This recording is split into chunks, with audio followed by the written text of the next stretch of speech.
Hi everyone, I'm going to try and solve this in under a minute. So let's just hope all goes well. I've got a timer here. So just get 15 seconds to inspect, but probably won't use it all. Alrighty.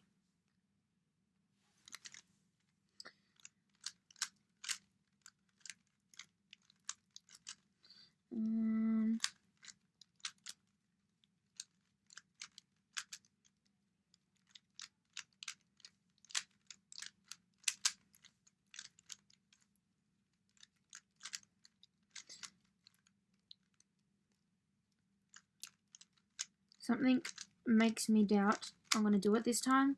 You can just tell a lot of times, and I can tell it's not going to happen.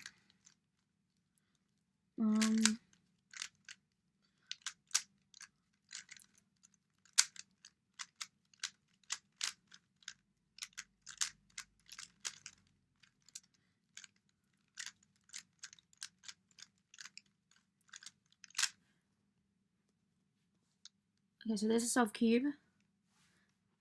And it was done in 53 seconds, if you can see that. So I did do it in under a minute. See ya!